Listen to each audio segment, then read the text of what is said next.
All right.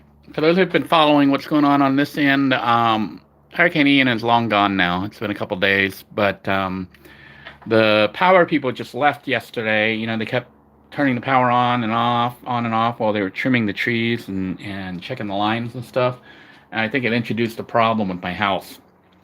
So they had the power off the other day. You guys might have seen my video where I was testing the cooking system, trying to use the solar power and the inverter to cook, and it didn't work out so well. So I ended up going on butane. So lesson learned: in a real crisis situation, I probably can't rely on cooking with the solar. I'm probably going to have to. Hey, Kira, how you doing? I'm I'm probably gonna have to rely on butane or propane for cooking, or wood. Probably wood would be the best because it's cheap and free. Cheap is free. Anyhow, what happened was I was all excited yesterday when they turned the power back on at like 1:30 in the afternoon. Had power all the rest of the afternoon and at night, so it was all good. Woke up this morning, went to work. It was all good. Power was good. I come home and power was off for the entire house. So I was like, what the heck? Are they working on the street again? But I didn't see any more utility company um, trucks. So I came over, and I checked this circuit breaker, and I checked the circuit breaker inside the house. There's two circuit breakers on these mobile homes. They run it from the power line up to this the shed here, and then from the shed it sends it to the house. Well, both of them, it had one blown circuit here, one that was flipped, and I flipped it on, but all the rest seemed to work, including the main one that goes to the house. So this one was flipped, and then I went inside the house, and all of those were flipped on, and there was no power at all. And I was like, what the heck? Maybe they're still working on the line somewhere, and they cut the power for the entire street. So I sat for about 30, 40 minutes. I said, I better call FPL and see what's going on. And I called them, and they said, you have power, sir. And I was like, what? So I come outside and I look at the meter, and the meter was on. So the meter's out here, and it was on. So I was getting power to the house, but I was getting power to the shed. So this meter was working, and I was like, okay, so the meter's working, which means I'm getting power. But why am I not getting power? So I kept flipping back and forth, trying to figure out what the heck was wrong with the circuit breaker. And it turned out, okay, I didn't know what the heck I was doing. So rather than call an electrician and pay like $500-600, I decided to call my friend, my neighbor, the neighbor across the street. I called him and said, hey, can you come help me here? So he came over to help me troubleshoot what was going on. So he brought his little voltmeter and tested the line. It's like we had live line here, so the power was live to the junction box from the at the shed from the utility company. So we went inside the house, which has another box, in the bedroom, and no power was going there. So we're like, so between the shed and the house, the mobile home, power was cut. I'm like, what the fuck? It was working just fine this morning. So we were like, it seems like the line got cut somewhere. And that was going to suck. So I was like, don't tell me the line freaking somehow got cut. But, the line would run from this house, which is, you can see we had it all apart here, from this wall down into the ground. And I don't know how deep it goes, but I had dug it all up and I've just buried it all back. They started to dig and I gave up. But I went to the other end and went to the house where the line went up. So this is the bedroom, and the line goes up through here, but underneath here, I know you can't see much here, but underneath there's a power line where it goes up by the water there, but it goes up right along there. And I traced it and started digging a trench, following the power line, which they had in a pipe. And it came to this junction box. So we decided to open up the junction box, and sure enough, inside here, all this crap was burnt out. It had all this stuff that was burnt. I don't know, I guess you can see the wire here, but so you can see how it was all burnt here.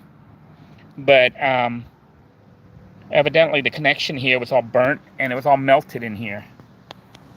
So all this crap had been melted. But I managed to get to Home Depot before it got dark. and the neighbor helped install all the stuff. So we got it all back together. So good news is that's all that was wrong. But somehow the day right after, the power company left, my thing short circuited.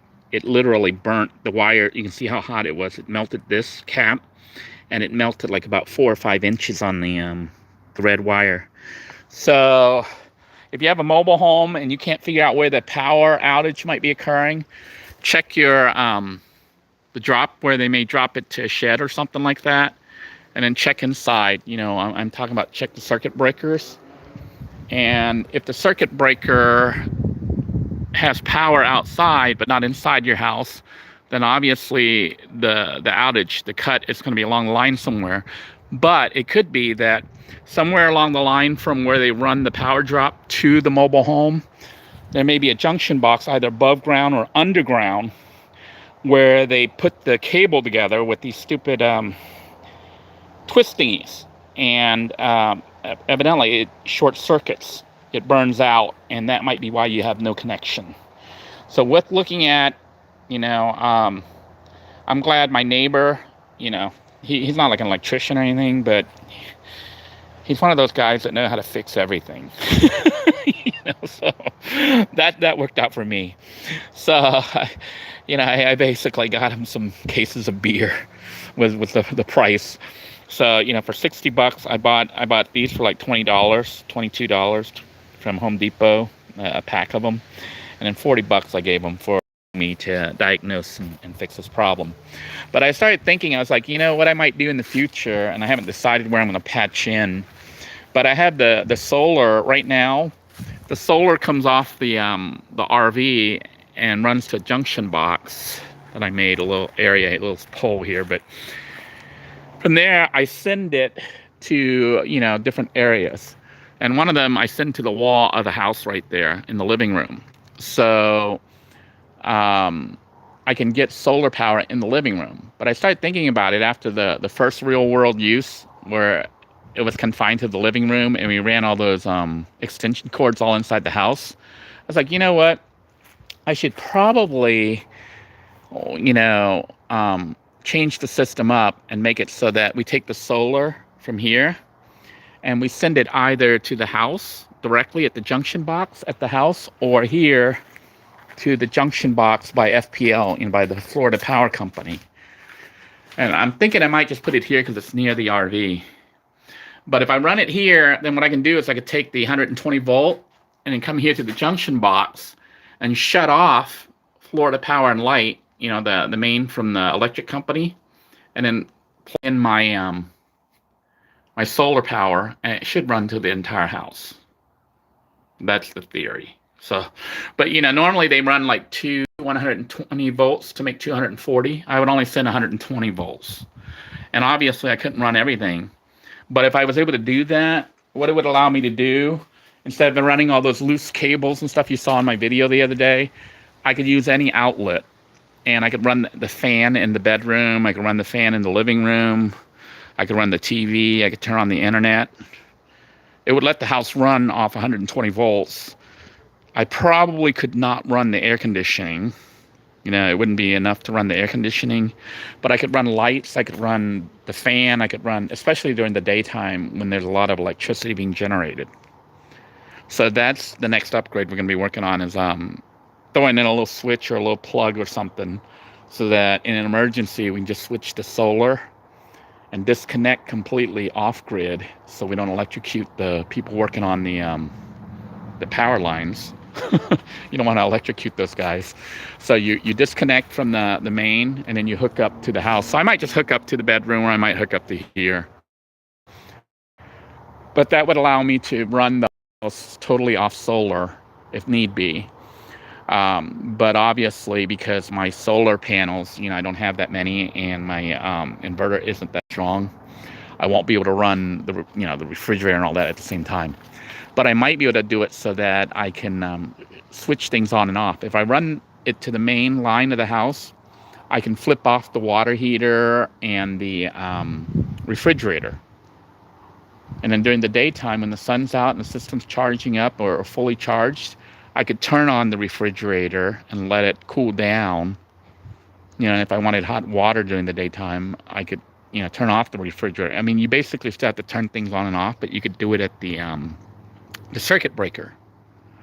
So I could do that and have the house totally off grid, even though we're completely on grid. So that's what the plan will be. But yeah, for those of you in a mobile home, remember, if you have the junction box inside your house, if there's nothing wrong there, and there's nothing wrong where the drop is, which might be a shed, then it's along the line somewhere, and it's most likely where they spliced the line together. And fortunately for me, they had put it above ground so we could actually see it and spot the burnt out area. And that saved a lot of money. Had I had to hire an electrician, it probably would have been, they probably would have wanted $400 or $500 for this. So, I got away with only $60. So that's what's going on. So hopefully, we won't have to test it for real anytime soon, but I'm going to try to get it set up so that it'll be ready to go. And, it was really eye-opening to see the system not work. Because what you don't realize when you're testing it, because usually when you're testing it, you have plenty of sunlight and, look at that beautiful moon out there. You have plenty of sunlight and, it's in ideal conditions. But in a crisis situation with a hurricane and stuff like that, you're actually in the dark. I didn't even think about that. But when you're in a hurricane situation and you're without power, the sun is gone. So the sun could be gone for 1 or 2 whole weeks. What that means is if you're using solar to generate electricity, you're not going to get any electricity from the sun. And also usage at night. Obviously my battery bank, it doesn't have enough. It's a little bank right there. It's only got about 200 amp hours usable or less because it's a couple years old. It was enough to run the fan all night, so I had nice, airflow and stuff, and it was cool. And I had power to charge my cell phones and also light up the bedroom and stuff. But it's not really enough to run the rice cooker during the daytime because you ran the power down all night. The next day, the sun doesn't have enough time to charge it up. I don't know if you guys remember when I had little blue, the van, and I had the little 200-watt solar panel on it. Charging through solar power is a lot slower than charging off an inverter. like 10, 20, 100 times slower. So, if those of you who are debating whether you should charge your battery bank off a solar panel or off alternator, using your alternator to charge, the alternator is a lot more efficient. Just a heads up. You don't really need solar panels unless you are going off grid and parking somewhere and you're going to let the system charge and you're going to not use it too much. You can use it during the daytime, but at night you're limited.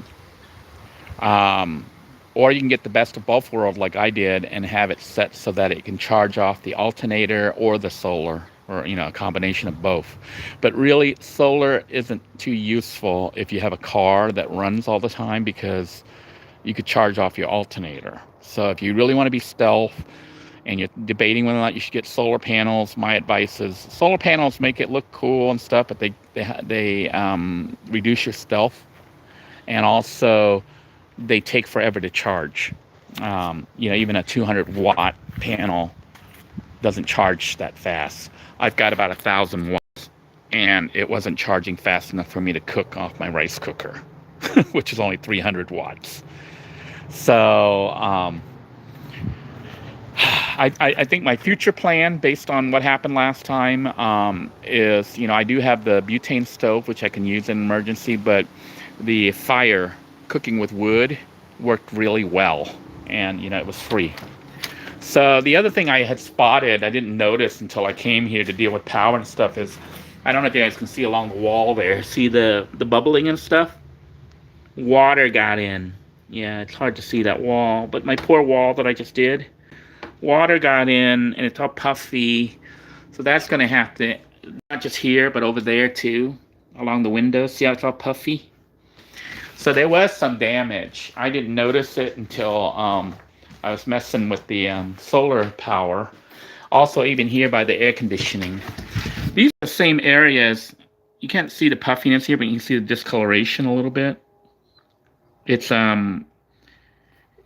this is the area that was bad before when I moved in. So it's just me replacing the wall didn't fix the leak. But it's not the leak. It's kind of blowing in.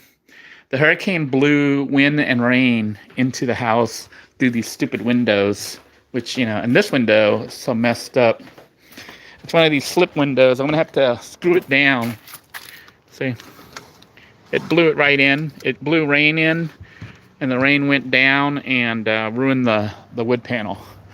So more work, more renovations, but not right away. I'm done for renovations for a while, but you know, and I still got to work on the van. I mean, not the van, but the RV. It's still got like leaks and stuff. But yeah, glad to have power tonight. It is nice and cool out here, but having power is really good, especially for the refrigerator, all my food, you know, so it doesn't spoil. So I'm glad the neighbor knew what he was doing and was able to help me out. So be friendly to your neighbors. Yeah, Maggie says, yeah, dealer wants $3,000. You know, they overcharge so much. I was looking at Home Depot. I went into Home Depot to obviously try to buy these things. It was like $22 for this stuff, $20 for these caps, these plastic caps to, you know, to twist the wires together.